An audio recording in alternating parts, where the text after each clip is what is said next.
At ayan mga ka-crypto, balitang XRP po tayo ulit sa video na ito. At sabi po sa ating pinakaunang balita dito ay Cardano creator says XRP might get a free pass. And here's why. Ayan, may bago na namang pasabog dito sa mundo ng regulasyon. At sa pagkakataong ito, si Cardano ang naglabas ng kuro-kuro tungkol sa magiging kapalaran ng XRP. Ngayon po kasi ay naging usap-usapan ang pahayag ni Charles Hoskinson kung saan binanggit niya na mukhang makakakuha ng free pass sa XRP sa ilalim ng isang bagong panukalang batas sa Amerika. Ngunit imbis na matuwa, tila nag-apoy sa galit ang community. Bakit nga ba tinawag ni Hoskinson na horrific trash bill ang batas na ito? At bakit hinding-hindi matanggap ng mga holders na tawaging free pass ang pinagdaanan ni XRP?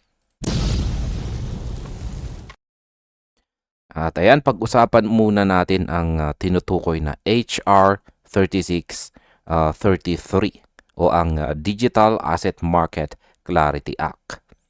Ayon po kay Charles Hoskinson, ang batas na ito ay mapanganib dahil gagawin nitong security by default ang halos lahat ng digital assets. Ibig pong sabihin, ituturing silang investment contracts agad, maliban na lang kung mapatunayan ang kabaliktaran. Dito po pumasok ang free pass comment. Sabi po ni Hoskinson, mukhang si XRP at si Cardano ay maaaring mag-grandfather in o mabigyan ng exception dahil sa kanilang tagal at status sa market. Pero ang babala po niya, ang batas na ito ay isang regulatory attack vector. Sa madaling salita, binibigyan nito ng mas malawak na kapangyarihan ang SEC para sakalin ang mga susunod pang mga projects sa Amerika. Ayon po sa kanya, walang puwang ang DeFi, Uniswap o kahit mga prediction markets sa ilalim ng basurang batas na ito. Hindi po pinalampas ng community ni XRP ang mga salitang free pass. Para sa kanila, ang terminong ito ay isang malaking insulto. Matatandaan na noong taong 2020 pa nagsimula ang madugong legal battle sa pagitan po ng XRP at ng SEC. 4 na taon ang itinagal ng court proceedings at umabot po sa mahigit $125 million ang naging penalty ni XRP. Maraming supporters ang bumanat na hindi nakuha ni XRP ang kanyang status ng libre. Pinaghirapan, pinagpuyatan at pinagkagastusan ito ng bilyong-bilyong dolyar sa litigation fees. Ang kalinawan na tinatamasa ni XRP ngayon ay resulta ng matinding resistance at hindi dahil sa pabor mula sa gobyerno. Dagdag pa ng marami, noong inipit si XRP ng SEC, tila iilan lang ang nag-abot ng suporta mula sa ibang mga projects. Kaya nakakadismaya raw na marinig ang free pass narrative ngayon. Binigyang diin din sa analysis na ang Digital Assets Market Clarity Act ay tila nagbubukod sa mga decentralized platforms. Ayon po kay Hoskinson, kahit ang mga yield-bearing stablecoins ay hindi makakakuha ng linaw sa ilalim ng proposal na ito. Ipinapakita nito na habang sinusubukan ng gobyerno na maglagay ng kaayusan, tila mas lalo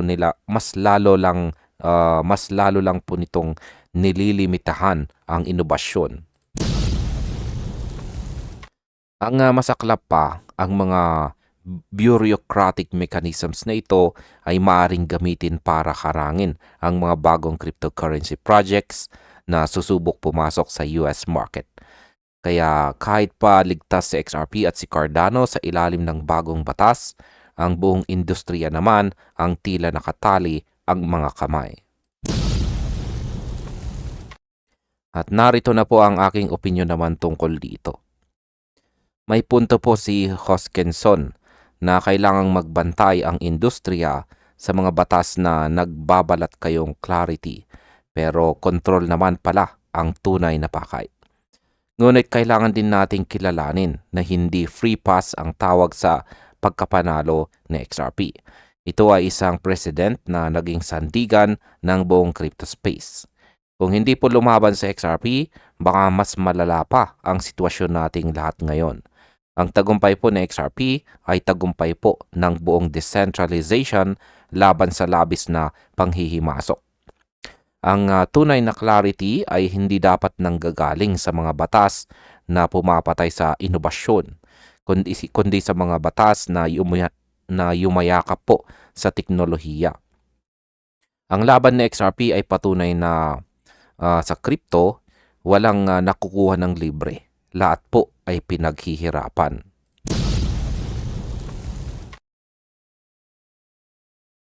Ang sabi naman sa ating sunod na balita na ito ay Ripple CEO reshares Trump's message with a strong message to XRP Army and banks. Mainit po ang mga balita ngayon sa Amerika dahil ang laban para sa kinabukasan ng kripto ay pumasok na sa isang decisive phase. Hindi na lang ito usapan sa korte o sa mga opisina ng regulasyon, kundi direkta na itong nanggagaling sa pinakamataas na posisyon sa bansa. Ngayon si President Donald Trump at ang CEO ng Ripple na si Brad Garlinghouse ay nagkaisa sa isang mensahe na yumanig sa buong financial industry. Handa na ba sa XRP na maging sentro ng bagong ekonomiya ng Amerika? Pag-usapan po natin ang naging pahayag ni President Trump. Sa isang matapang na statement, hayagang inakusahan ng presidente ang mga malalaking bangko na binabantaan at pinapahina ang Genius Act. Bukod pa rito, binabagal daw ng mga bangkong ito ang pag-usad ng Clarity Act. Binigyang diin din ni Trump na kung magpapatuloy po ang ganitong harang, baka itulak lang nito ang industriya ng kripto patungo sa China at sa iba pang mga karibal na bansa. Nakakatawang isipin na habang nagpo-post ng record profits ang mga bangko, sila rin daw itong sumisira sa mga batas na naglalayong palawakin ang financial opportunity para sa mga ordinaryong mamamayan. Sabi nga ni Trump, kailangang tapusin ang mga reforms na ito ASAP or as soon as possible para maging crypto capital of the world ang United States. Gusto po niyang direktang makinabang ang mga Amerikano sa inobasyon at hindi lang ang mga dambuhalang institution. Hindi po nagtagal matapos po ang statement ni Trump, agad itong ni-reshare ni Brad Garlinghouse. Siya po ang CEO ng Ripple. Inilarawan po niya ito bilang isang extremely pointed message para sa mga taong nagpapabagal sa pagkakaroon ng regulatory clarity. Para kay Brad, ang isyong ito ay palaging tungkol sa kung ano ang makakabuti sa interes ng publiko. Matagal na pong isinusulong ni Ripple ang malinaw na rules para sa digital assets. Ang pagsuporta po ni Brad sa mensahe ni Trump ay isang malakas na signal sa mga bangko. Mas mabuting makipagtulungan na sila sa industriya kaysa magpatuloy sa pagkontra. Ang mensaheng ito ay mabilis na kumalat sa XRP Army na matagal nang naghihintay ng legal na kalayaan para sa paborito po nating asset. Ang pagkakaroon ng suporta mula sa White House ay isang malaking panalo para sa lahat ng nag-hold kay XRP. Ngayon ay bakit nga ba napaka-importante ng Genius Act at ang Clarity Act? Ang mga batas na ito ang magiging pundasyon para sa market structure reform. Kung maipapasa ang mga ito, magkakaroon po ng legal na proteksyon at malinaw na gabay, hindi lamang po sa XRP kundi ang buong blockchain industry sa Amerika. Habang ang ibang bansa ay nagmamadaling gumawa ng sarili po nilang crypto frameworks, ang US ay tila nagigising na sa panganib ng pagkahuli. Yan, o nahuhuli sila. Ayon po sa report, ang stakes dito ay lumalampas sa politika. Ito ay tungkol po sa kinabukasan mismo ng American finance. Kapag naging law of the land ang mga batas na ito, asahan po ang pagpasok ng mas marami pang capital at adoption mula sa mga bangkong dati ay nag-aalinlangan. At narito naman po ang aking opinion tungkol dito. Yan ang aking pananaw, ang hayagang suporta ni President Trump kay Ripple at sa crypto industry ay ang hudyat na hinihintay ng market.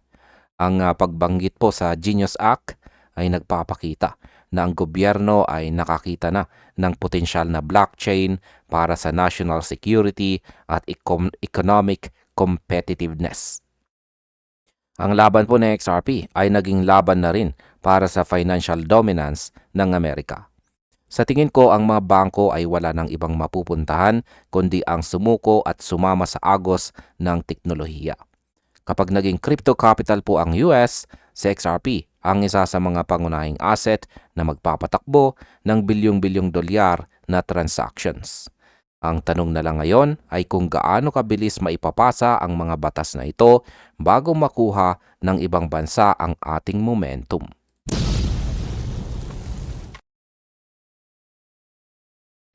Yan, sabi naman sa ating kasunod na balitang ito ay here's how staking could send XRP to double digits. Yan, alam nating lahat ng presyo ay laging laban ng supply at demand. Pero paano kung sabihin ko sa inyo na ang susi para marating na XRP, ang double digits, ay hindi lang basta utility, kundi ang magpapaunti ng supply na pwedeng mabili sa market. Ngayon ay meron po kasing isang mainit na analysis na lumabas mula kay Amonex. Ayon sa kanya, ang simpleng pag-lock o staking ay isang bahagi ng supply at pwedeng maging mitsa para lumipad ang presyo ng XRP patungo sa presyong $11. Kaya handa na ba kayo sa tinatawag na liquidity crunch? Simulan po natin sa basic math. Ayan. Noong ginawa po ang analysis na ito, si XRP ay nakikipag-trade sa lagang $1.28. Sinasabing kapag ang 30% ng circulating supply na XRP ay naging liquid o hindi na po pwedeng ibenta agad, halimbawa dahil sa staking, ang unang target ay $7.50. Ibig sabihin, 6 na beses ang itatalon ng halaga po niya mula sa kasalukuyang presyo. Ngayon ay bakit po ba mahalaga ang pag-lock ng tokens? Isipin po ninyo si Bitcoin. Tuwing may halving, nababawasan ang bagong supply kaya tumataas ang presyo. Kay XRP naman, ang pag-alis ng mahigit 18 bilyong tokens sa aktibong market ay gagawa ng tinatawag na scarcity dynamic. Mas konti ang supply, mas mahal ang bawat piraso na XRP bago pa man natin pag-usapan ang tunay na gamit nito sa mga bangko. Ngayon ay dito po tayo sa mas matapang na projection, ang $11 na presyo. Tinatawag itong liquidity crunch peak. Mangyayari ito kung ang demand para kay XRP, lalo na sa mga cross-border settlements, ay mananatiling mataas habang ang supply sa market ay tuyot na tuyot na. Sa puntong ito, mawawalan na ng resistance ang presyo. Dahil limitado na ang pwedeng mabili, mas magiging agresibo ang mga buyers at institutions na makuha sa XRP sa kahit anong presyo. Kapag mas maraming transaction ang dumadaan sa network habang kakaunti ang available na tokens, ang bawat unit na XRP ay nagiging mas sought after o mas pinag-aagawan. Yan po ang sikreto kung bakit ang liquidity premium ang magtutulak sa kanya paitaas. Pero heto po ang mas matindi dito. Paano kung hindi lang 30% ang malak? Kung ang staking o long-term locking ay umabot sa 50% o hanggang 70% ng circulating supply, ang price range na $7.50 hanggang $11 ay pwedeng maging simula pa lamang. Ang kombinasyon ng walang tigil na demand para sa settlement liquidity at ang sobrang liit na market float ay gagawa po ng kondisyon para sa isang exponential valuation adjustment. Ibig pong sabihin, pwedeng mas mabilis at mas mataas pa ang itataas na XRP kaysa sa mga dating predictions ng mga analyst. Sa tulong ng mga platforms gaya ng Flare, ang XRP Army ay may kakayahan na po siya ngayong ilak ang kanilang mga tokens para kumita po ng rewards habang sabay na pinapatibay ang market structure ni XRP. At narito na po ang aking opinion naman tungkol dito. Sa aking pananaw sa strategy na ito ay masasabi kong napaka-logical. Sa halos lahat ng financial markets, ang scarcity ay laging nagre-resulta sa mas mataas na valuation. Ang staking ay hindi lang para sa rewards. Isa po itong paraan para kontrolin ang supply side ng equation. Kung ang malaking bahagi ng community ay pipiliing ilak sa XRP para sa long-term gains, gumagawa po tayo ng isang pader na mahirap pasagin ng mga sellers. Ang $7.50 hanggang $11 ay mukhang achievable, lalo na't nagsisimula ng pumasok ang utility kasabay ng supply shock. Ang paglipad po na XRP ay nakasalalay sa ating conviction kung sapat ba ang dami ng mga holders na handang mag-antay at hindi mag-sell agad para marating ang inaasam na double digits.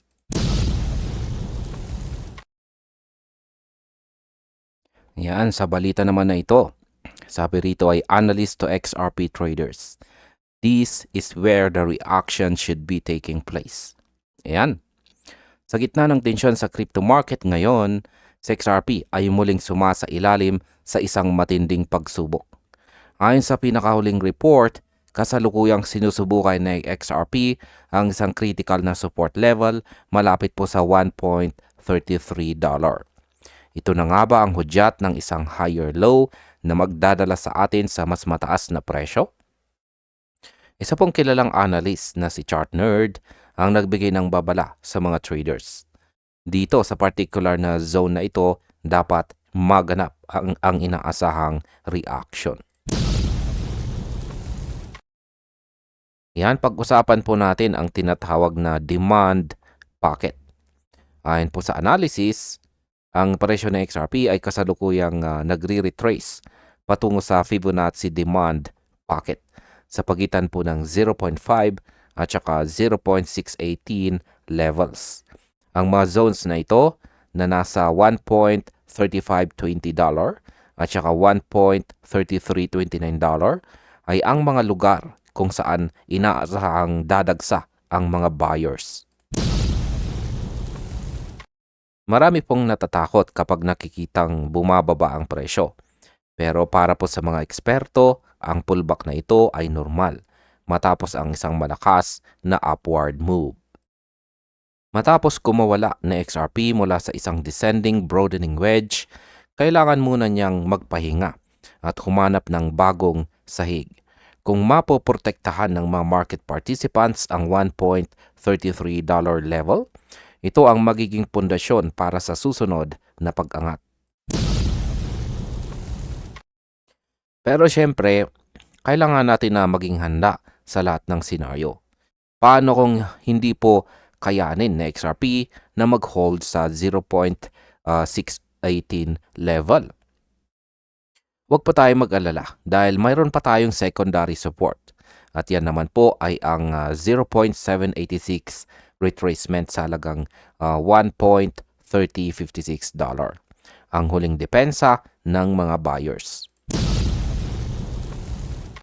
Sinasabi po ni ChartNerd dito na ang pag-test sa mga levels na ito ay hindi pa kumpirmasyon ng direksyon, kundi pagtukoy lamang sa mga zones kung saan may matinding interest ang mga buyers.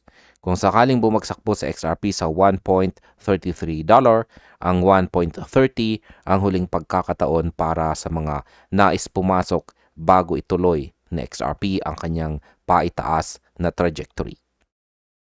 Ang mahalaga rito ay ang structure po ng chart. Hanggat hindi po nababasag ang mga major supports, buhay na buhay pa ang pangarap. Ang kamakailang breakout naman ni XRP ay isang malinaw na sinyales na ang dating downtrend ay nawawalan na ng lakas. Ang pagtalbog po ni XRP mula sa lower boundary ng wedge ay napakabilis na nagpapatunay na ang mga buyers ay agresibo pa rin sa mas mababang halaga. Sa ngayon, ang mata ng lahat ay nakatingin po sa kung paano po kikilos ang presyo sa demand pocket. Kung maging matagumpay ang reaction dito, ang susunod na target ni XRP ay ang nakaraang resistance sa $1.47. Isipin po natin ang momentum na pwedeng makuha ni XRP kapag napatunayan po niyang matatag ang kanyang bagong higher low. Ang Fibonacci levels ang nagsisilbi nating mapa para sa mga tamang entries at saka exits. At ayan, sa aking opinion naman, ang kasalukuyang galaw na XRP ay parang isang pag-atras para lang kumuha ng buwelo. Sa trading, hindi pwedeng laging paitaas ang direksyon. Kailangan ng mga retracements para maging healthy ang trend. Ang $1.33 zone ay isang decisive area na magdidikta sa takbo ng XRP sa mga susunod na araw. Sa tingin ko po, ang mga matatalinong traders ay hindi nagpapadala sa takot, kundi naghihintay sa mga confirmation sa loob ng demand pocket. Kung ikaw ay naniniwala sa long-term utility ng XRP, ang mga ganitong klaseng dip ay bahagi lang ng malaking plano. Kaya bantayan po natin ang $1.33 na presyo. Dahil dyan po natin makikita kung sino ang tunay na may hawak ng control sa market.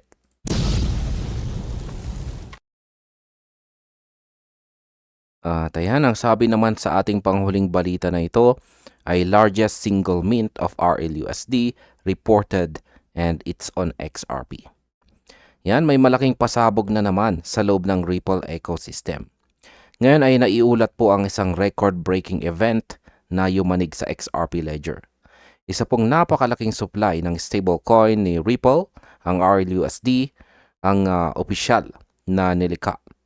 Ayon po sa Ripple Stablecoin Tracker, mahigit 69 na milyong RLUSD or 60 million RLUSD ang minint o ginawa sa treasury ni Ripple.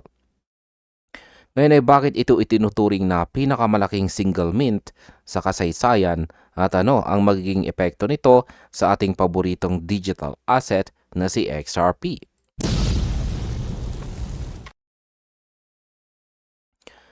Yan, pag-usapan po natin ang bigat ng balitang ito. Mismong ang XRPL validator na si VET ang nag-confirm na ito na ang pinakamalaking single mint ng RLUSD at ang pinaka-importante, nangyari ito sa loob mismo ng network ng XRP. Sa mundo ng digital assets, ang minting ay ang proseso ng paggawa ng mga bagong tokens. Pero linawin natin, ang 69 na milyong RLUSD na ito ay hindi nangangahulugang may pumasok agad na ganyang halaga ng cash sa open market. Kadalasan ang pag-mint ay paghahanda lang para sa anticipated demand. Para itong pag-iimbak ng stock sa bodega bago buksan ang tindahan. Ginagawa ito ni Ripple para masiguro na kapag dumagsa na ang mga exchanges, liquidity providers at institutional clients, handa ang treasury na mag-supply ng kailangang RLUSD. Ngayon ay bakit nga ba kailangan ng ganito karaming supply? Ang pag-mint po ng 69 million RLUSD ay isang malakas na senyales mula kay Ripple na handa na silang sumabak sa mas malaking flows ng stablecoin activity. Alam naman natin na ang market ng stablecoins ay punong-puno ng kompetisyon. Sa pamamagitan ng pagpapalaki ng supply, ipinapakita ni Ripple ang kanilang diskarte para kumuha ng mas malaking market share. Isama pa natin ang mga dambuhalang partners ni Ripple tulad po ng Deutsche Bank at saka SBI Holdings. Ang mga ganitong kalaking institutional integrations ay nangangailangan po ng near instant settlement. Dito po papasok si RLUSD para magbigay ng kailangang liquidity para sa mga enterprise level participants na gustong gumamit ng bilis at tipid na hatid ng network ni XRP. Ngayon, heto po ang tanong ng marami. May pakialam ba si XRP dito? Ang sagot ay isang malaking oo. Dahil si RLUSD ay tumatakbo sa loob ng XRP ledger, bawat transaction na gagawin gamit ang stablecoin na ito ay nangangailangan ng maliit na fee. At ang fee na ito, binabayaran gamit ang mga tokens ni XRP. Ang mga fees na ito ay permanenteng tinatanggal sa circulation o binoburn. Kahit maliit lang ang burn per transaction, isipin po ninyo kung milyong-milyong RLUSD ang iikot at gagamitin araw-araw. Ang cumulative effect nito ay unti-unting magpapataas sa burn rate ng XRP. Bukod pa riyan, kapag mas maraming institution ang gumamit kay RLUSD, mas lalong tumitibay ang papel ng network ng XRP bilang isang prime financial settlement infrastructure sa buong mundo. At eto na po ang aking opinyon naman tungkol dito. Sa aking pananaw sa development na ito, hindi man natin makita ang biglaang paglipad ng presyo ng XRP sa loob ng isang gabi dahil lang sa minting na ito naman ay isang malinaw na operational expansion. Ang pag-mint po ng 69 million RLUSD ay katibayan na seryoso si Ripple sa pagdomina sa stablecoin market gamit ang teknolohiya ng XRP. Para sa akin, ang pagdami po ng ganitong activities sa ledger ay parang paggawa ng mas maraming kalsada, mas maraming sasakyan at mas tataas po ang halaga ng lupang kinatatayuan nito. Habang lumalaki po ang ecosystem ni RLUSD, lalong nagiging indispensable si XRP sa global financial system. Ang tunay na tanong na lang ay kung gaano kabilis kakalat ang paggamit nito sa mga susunod na buwan. At hanggang dito na lamang po tayo sa video na ito mga ka-crypto. Marami pong salamat sa panonood.